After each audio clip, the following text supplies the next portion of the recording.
May nabasa ako na if you talk to your husband like a king, he will show up like a king. Yes, ma'am. In a relationship. But if you talk down to your husband like a loser, he will be a loser in a relationship. Ang babae talaga, we measure love differently.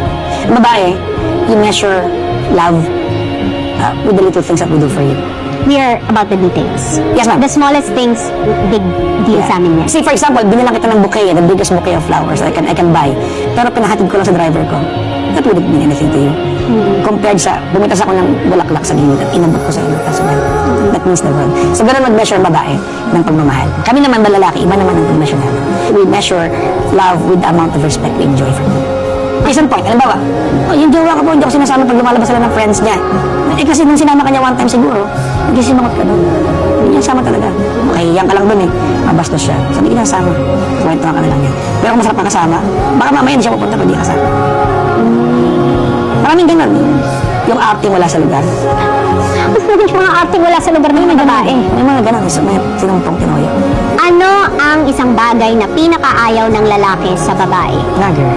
Well, there are rules sa akin ano. Nagiging allowed ang nagging kung yung asawa mo naging nagger kasi niloko mo siya.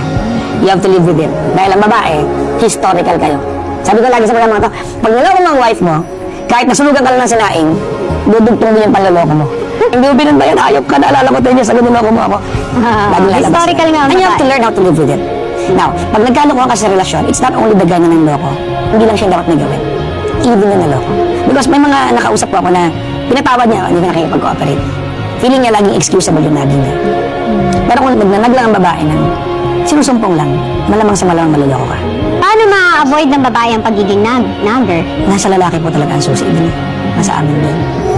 We have to understand that there are days that when you are not in the mood for anything, you are just not in the mood. Doesn't mean you don't respect us.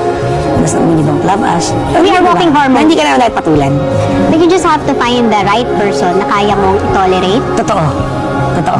yung nagging. Totoo. Kung mahal mo talaga. Totoo. Kasi hindi lahat ng tao kaya mo i-tolerate. Yes. May kakapikunan ka talaga. Pero kung mahal mo, matsatsaga mo yan, mapagtitiisa mo yan, matsatsaga. Ang lagi yung advice, find yung kultura ng relasyon. There's a culture for every relationship po eh. Makapansin mo yun sa matagal na. Meron silang activity that they do together effortlessly. That when they do it, even though nag-away sila, they don't need to say sorry. Kasi if you don't find that common ground, you'll forever be fighting to pull each other to your interest. Naniniwala ka ba dun sa generation ng walang label? Well, it's a reality nowadays. Situationship ang tawag nila. Sinong lugi dun? Ako firmly lugi. Babae. Yes. Babae. Kasi, Pero bakit napapapayag ang babae na walang label?